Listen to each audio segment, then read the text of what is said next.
नमस्कार, आप देख रहे हैं कंज्यूमर इज किंग। मैं हूं आपके साथ प्रशांत पांडे। आज बहुत ही खास मुद्दे के साथ हम आपके सामने आए हैं। एक ऐसा मुद्दा जो हमारी आपकी जिंदगी, हमारी आपकी सेहत, हमारे किचन से जुड़ा हुआ है, हमारी जीवन शैली से जुड़ा हुआ है। एक दौर था जब दूध, घी, पनीर, इन सारी चीजों को खाने के लिए कुछ सोचना नहीं पड़ता था। भारत एक ऐसे देश के तौर पर जाना जाता था जहां पर ये सब बहुत ही शुद्ध मिलते थे।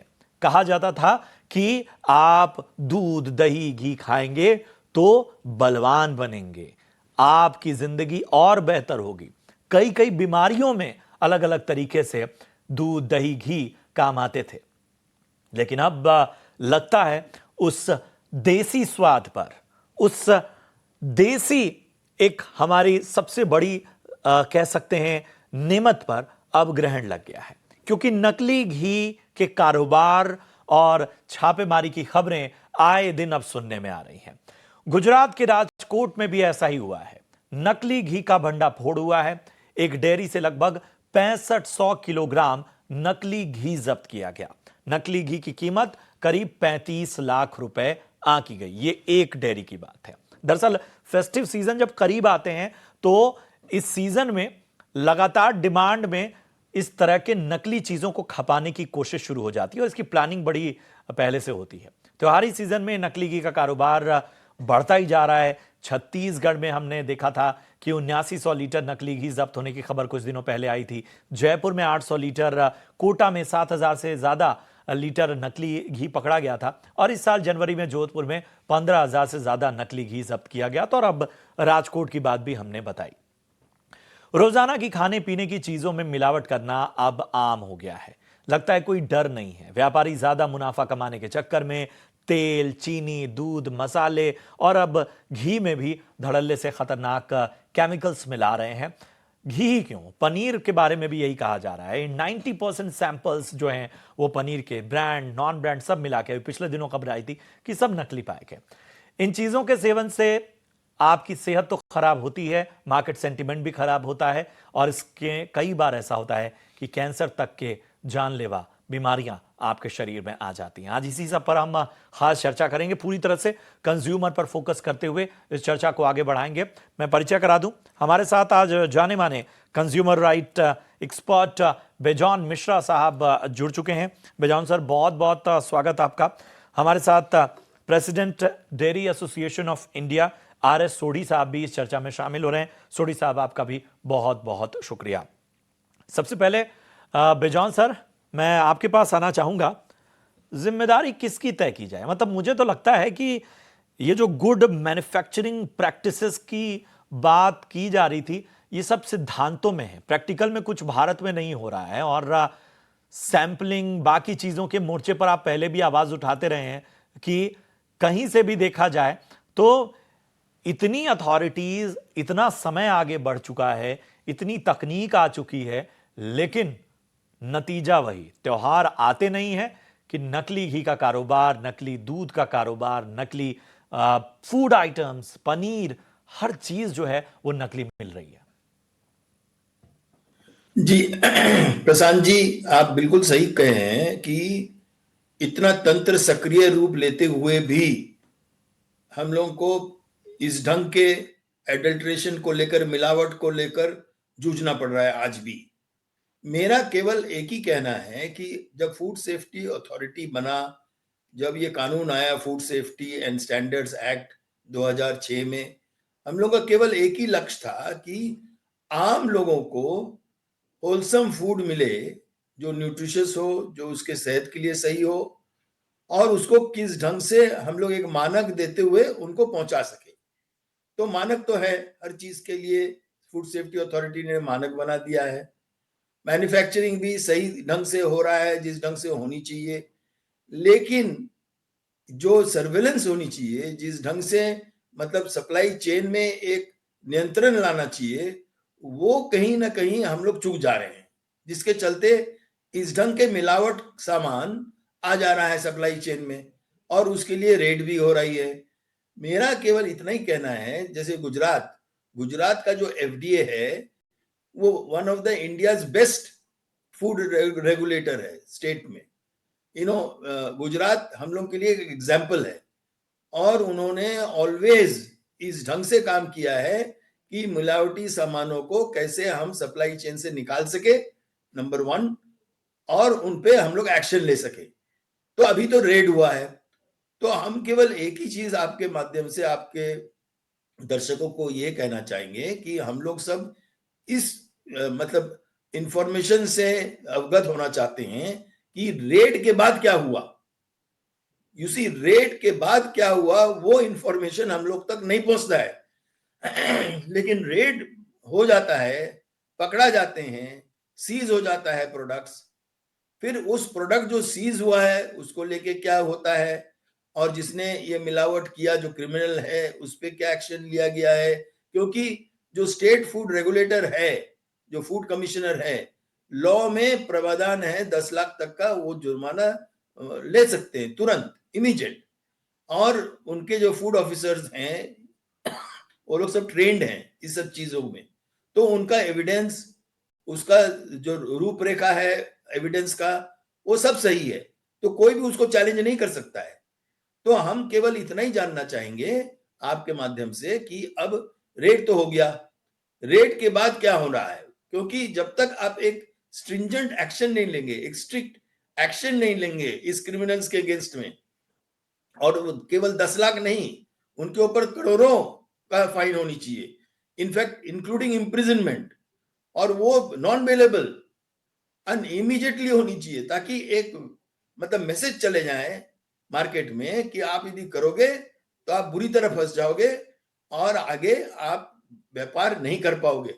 तो इस ढंग का एक मैसेज जाना बहुत जरूरी है, उसमें कंज्यूमर में विश्वास आता है, एक क्रेडिबिलिटी आता है तंत्र का, एक हर एक चीजों में हम लोगों का विश्वास पैदा हो जाता है कि जितने सरकारी तंत्र में लोग काम कर रहे हैं जो क्वालिफाइड है, वो लोग सब मतलब इस चीज में ध्यान दे रहे हैं कि कैसे जो भी हो रहा है उसको हम लोग जीरो लेवल पे ला सके, ये यकीन जीरो दिलाना टॉलरेंस। होगा, एक उदाहरण सेट करना पड़ेगा, एक एग्जाम्पल ऐसा सेट करना पड़ेगा ताकि इस तरह की जो खराब प्रैक्टिसेस चल रही हैं उनके मन में दहशत भी हो और वो इस पूरे बैड प्रैक्टिसेस को एक तरह से पूरे जो इनका इकोसिस्टम है वो तोड़ने में आसानी हो। और इस बात की ट्रांसपेरेंसी, बहुत बेहतर बात कही बिजॉन सर ने कि आखिर छापे के बाद क्या होता है, ये बड़ा सवाल है। हमारे साथ सोडी सर भी मौजूद हैं। सोडी सर, ब्रांड्स हो या नॉन ब्रांड्स, मतलब मैं कोई फर्क नहीं कर रहा हूं, डेयरी प्रोडक्ट्स के बाजार में नकलीपन का खेल जारी है, एडल्ट्रेशन का खेल जारी है और तमाम रिपोर्ट्स इसकी तस्दीक करती हैं। कंज्यूमर को तो जो नुकसान हो रहा है वो हो रहा है, वो तो बात सबसे ऊपर है, लेकिन ये तो पूरे मार्केट के सेंटिमेंट को भी खराब कर रही है। हमें जरा बताइए कि इस तरह के जब नकली प्रोडक्ट्स आके रिप्लेस करते हैं या नकली प्रोडक्ट्स बाजार में आ जाते हैं जिनको धड़ल्ले से सस्ते दामों पे लोग खरीदते हैं, तो फिर नुकसान किस तरह का होता है? देखिए प्रशांत जी, जो ब्रांडेड डेयरी प्रोडक्ट्स की मार्केट है, ये खाने पीने की चीजों में सबसे बड़ी कैटेगरी है। तकरीबन 4 लाख करोड़ का सालाना ब्रांडेड डेयरी प्रोडक्ट्स की भारत में सेल है। मैं लूज की या अनऑर्गेनाइज की बात नहीं कर रहा।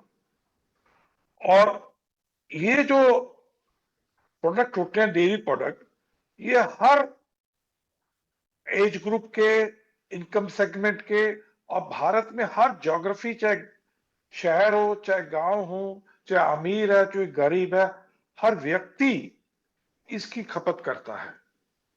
तो अगर ये जो न्यूज आते हैं, वेरियस चैनल्स पे आते हैं, न्यूज़पेपर में आते हैं कि बाजार में नकली या एडल्ट्रेटेड घी बिक रहा है या पनीर बिक रहा है, इससे जो कैटेगरी पे जो विश्वास है लोगों का कम होता है। और इससे जो 4 लाख करोड़ की मार्केट है, मान लीजिए उसमें 10% अगर आपने एडल्ट्रेशन वाला घी या पनीर बेच दिया, तो इमेजिन कि इसका नुकसान सिर्फ जो खपत कर रहा है कस्टमर पे नहीं पड़ता, उसकी सेहत पे, या उसने ज्यादा पैसा देकर खरीदा, बल्कि किसानों की आय पे भी इस पे बहुत इंपैक्ट करता है। क्योंकि अगर बाजार में सही कीमत घी की 550 से 600 रुपए लीटर है और कोई 350 रुपए में बेचेगा, तो जो प्योर चीज है, उसके भाव पे भी इम्पैक्ट आता है, उसको भी सस्ता बेचना पड़ता है, तो उसकी इनकम पर पे इम्पैक्ट आता है किसान की जिसने की दूध दिया। तो मेरे ख्याल से ये बहुत बड़ा एक प्रॉब्लम है, खास करके डेयरी इंडस्ट्री में, जो एडल्ट्रेशन का। बिल्कुल, बिल्कुल।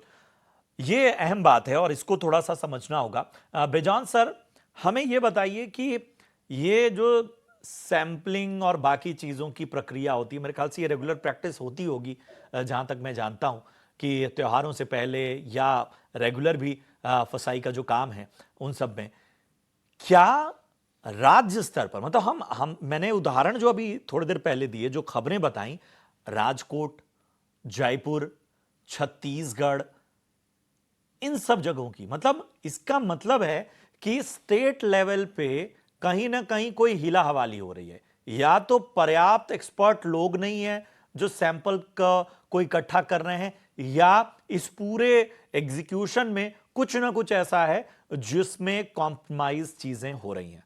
सर। प्रशांत जी, आपने बिल्कुल सही बात उठाए हैं। जब तक आप तंत्र में एक पारदर्शिता नहीं लाएंगे, आम लोगों तक ये बात को नहीं पहुंचाएंगे कि किस ढंग से सैंपल उठाया गया, उस सैंपल उठाने के बाद, हम ये नहीं कहना चाह रहे हैं कि कहां से उठाए हैं, ये जरूरी नहीं है पहले बताना, लेकिन आपने सैंपल उठाया, उसको एक मान्यता वाले लेबोरेटरी में भेजे, जो जिसका मानक है, जो रजिस्टर्ड है, जो मतलब गवर्नमेंट से एक्रीडेड है, आप वहां उसका टेस्टिंग के लिए भेजे और वहां से रिपोर्ट आया। अब ये तो हो गया, एक रेगुलर जो होना चाहिए एज पर लॉ, हर महीना आपको सैंपल मार्केट से उठाना चाहिए, उसका तंत्र मतलब बनाया गया है। You have to pick up 4 samples, 1 will be kept, जहां से आप उठाए हैं उनको सील करके देंगे, एक भेजेंगे जिस लेबोरेटरी में, एक आप अपने पास रखेंगे और एक स्टैंड बाय रखेंगे। तो ये सारे सैंपल्स कोडिंग होता है। जब टेस्टिंग में उसको भेजा जाता है तो लेबोरेटरी को नहीं मालूम होता है कि कौन सा कंपनी का है, कहां से लाए हैं, किस जगह से लाए हैं, उनको नहीं मालूम है। उनको केवल टेस्ट करना पड़ता है एज पर मानक, एज पर स्टैंडर्ड। और उस टेस्ट रिपोर्ट जब आता है, तब उस टेस्ट रिपोर्ट को डिकोड करते हैं। डिकोड करने के बाद यदि पाया गया कि वो सबस्टैंडर्ड है, वो एडल्ट्रेटेड है, वो हानिकारक है, अनसेफ है, तो उसको तुरंत तुरंत रिकॉल का एक प्रक्रिया लाना पड़ता है, ताकि सप्लाई चेन से इमीडिएटली उसको वापस लाएं, और जो उपभोक्ता ऑलरेडी खरीद चुके हैं उनको अवगत करें कि भाई आपके पास यदि ये बैच नंबर है, ये प्रोडक्ट है, तो आप प्लीज उसको यूज मत कीजिए, इसको वापस ले आइए और जिस दुकान से खरीदे हैं वहां वापस कर दीजिए और अपना पैसे ले लीजिए।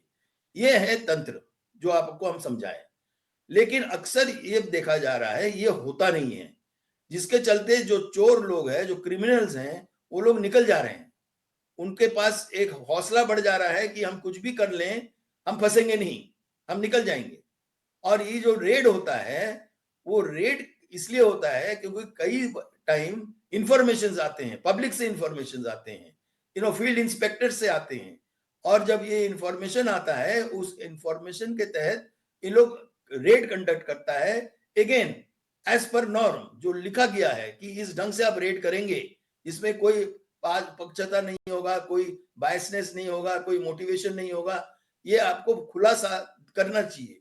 और उस ढंग से जब रेट करते हैं, तो उस रेट के जो परिणाम है वो पब्लिकली हम लोग तक पहुंचाना चाहिए, सिटीजन्स को पता लगना चाहिए। उस समय आपको बताना होगा कौन सा ब्रांड है, कहां से लिए थे, रिपोर्ट क्या निकला, उस रिपोर्ट में क्या पाया गया, और क्यों आप इसको रेट किए, रेट करने के बाद आप क्या एक्शन लिए, फैक्ट्री को सील किए कि नहीं, रिकॉल इंस्ट्रक्शंस दिए हैं कि नहीं, उसको वापस मंगाए कि नहीं, कैसे दुकानदार को आप इंफॉर्मेशन दिए हैं जिनके पास ये स्टॉक्स है वो कैसे वापस करें, वो उपभोक्ताओं तक कैसे पहुंचे। ये सारे चीज आज टेक्नोलॉजी के द्वारा आसानी से प्राप्त हो सकता है, जो नहीं हो रहा है। अनफॉर्चुनेटली हमारे देश में ये टेक्नोलॉजी यूज हो रहा है। हम ये नहीं बोल रहे हैं कि आज हम लोग डिजिटाइजेशन पे नहीं जा रहे हैं, हम लोग विकसित भारत पे जा रहे हैं, हम लोग चाहते हैं कि इंडिया एक विकसित भारत हो, लेकिन तंत्र को अभी भी एक सक्रिय रूप देना अनिवार्य है।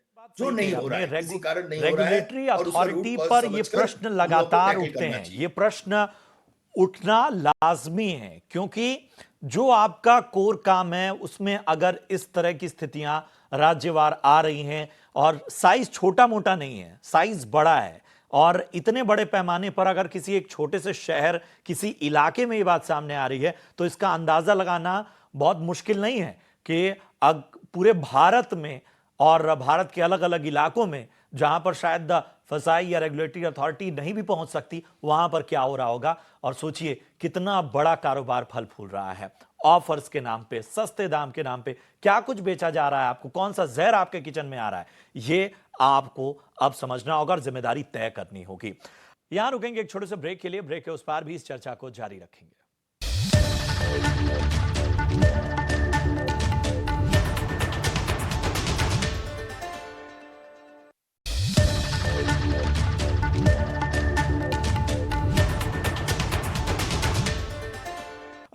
सोडी सर, एक आम उपभोक्ता के मन में यही सवाल आ रहा होगा कि ठीक है, वो तो खरीदेगा ही, मतलब उसको ऑफर दिया जाए या वो सस्ते दाम पे मिले या उसे असली नकली का भेद समझ में ना आए, ये सारी चीजें अपनी तरफ हैं, उसकी इसमें जवाबदेही थोड़ी कम है।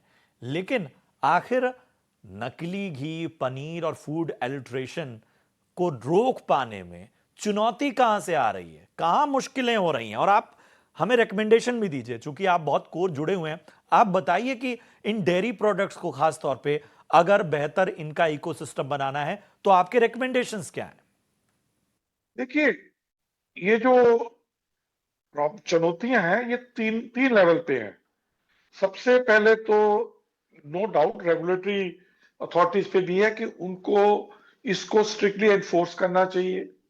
जो एफएसएसआई के रूल्स हैं कि अगर डेयरी प्रोडक्ट है तो उसमें कोई भी या डेयरी टर्म्स यूज कर रहे हैं, चाहे बटर है, चाहे पनीर है, चाहे आइसक्रीम है, चाहे घी है, वो दूध के अलावा किसी और प्रोडक्ट से नहीं बननी चाहिए।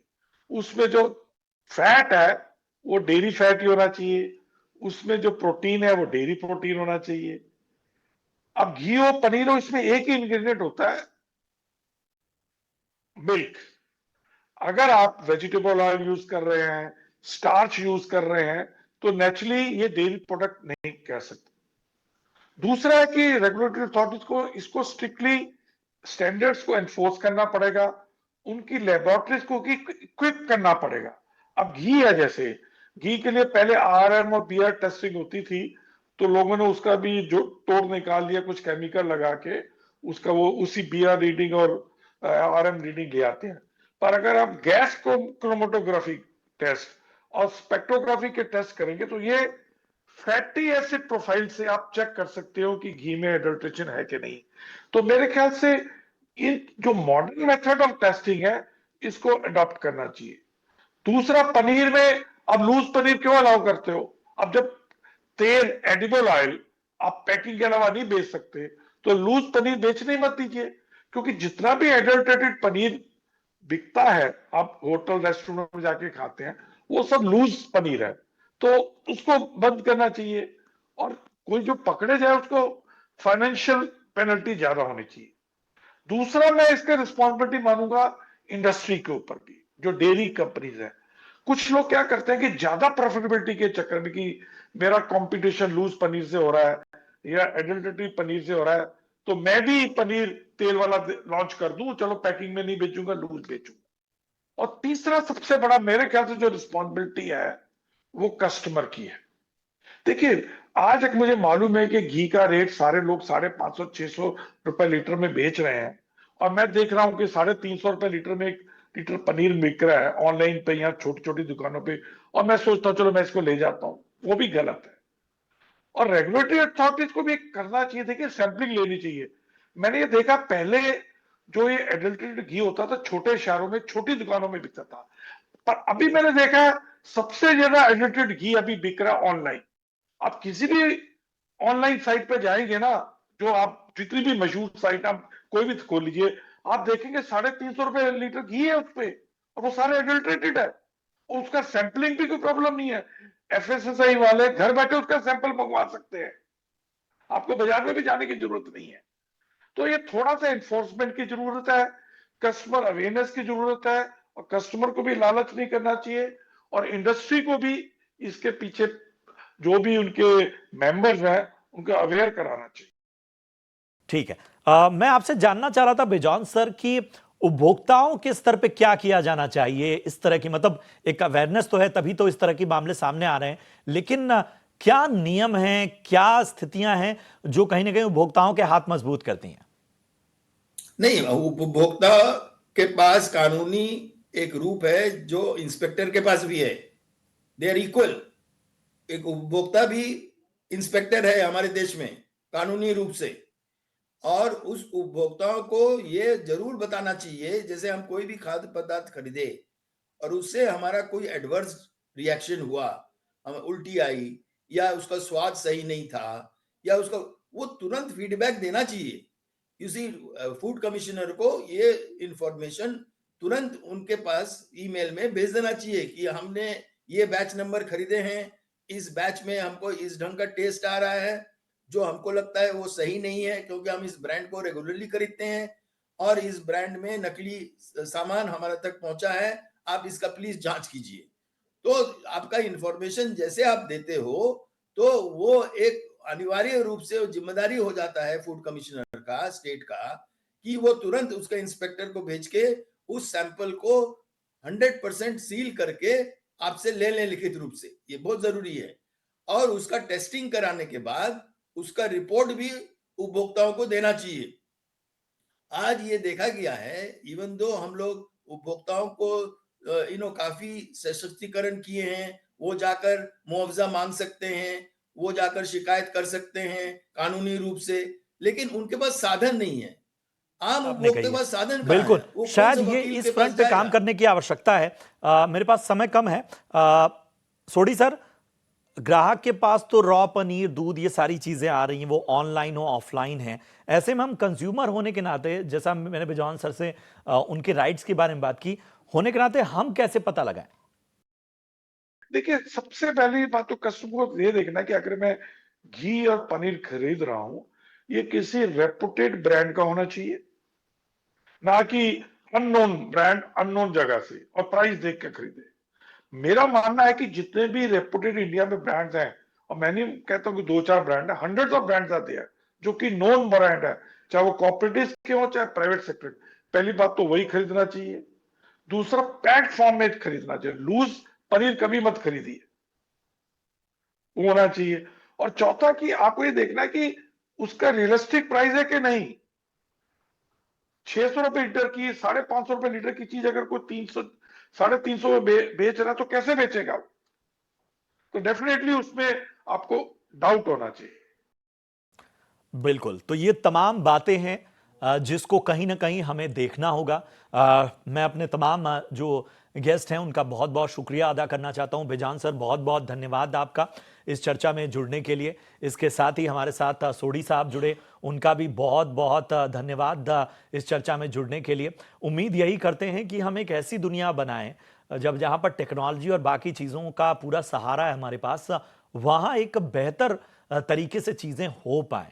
वहां पर हम ये देख पाएं कि किस तरह से हम इस पूरे तंत्र में एक तरह से एक ऐसी पारदर्शिता लाएं, एक ऐसी ट्रांसपेरेंसी लाएं जिसके जरिए हम इस नकली कारोबार को पूरी तरह से जड़ से मिटा सकें। और जाहिर सी बात है, इसमें रेगुलेटरी अथॉरिटी की सबसे पहले जिम्मेदारी होती है। एक ग्राहक होने के नाते हमारे पास शायद वो चीजें नहीं हैं कि हम समझ पाएं कि क्या नकली क्या असली। तमाम उपाय बताए जाते हैं, लेकिन उन उपायों के बावजूद जब सैंपलिंग में कोई चीज स्किप कर जा रहा है, कोई कंपनी, कोई ब्रांड, तो आप सोचिए कि उनके पास कितने तौर तरीके हैं, कितने पेंच हैं। इस लिहाज से आम उपभोक्ता से ये उम्मीद करना कि वो नकली असली का पता लगा पाए, ये बहुत बेमानी है। इसलिए रेगुलेटरी अथॉरिटी को जिम्मेदारी समझनी होगी और ज्यादा बेहतर तरीके से अपने आप को आगे लेकर जाना होगा। उम्मीद करते हैं कि ये चर्चा आपको पसंद आई हो। बिजॉन सर, बहुत बहुत शुक्रिया। सोडी सर, आपका भी बहुत बहुत धन्यवाद इस चर्चा में जुड़ने के लिए।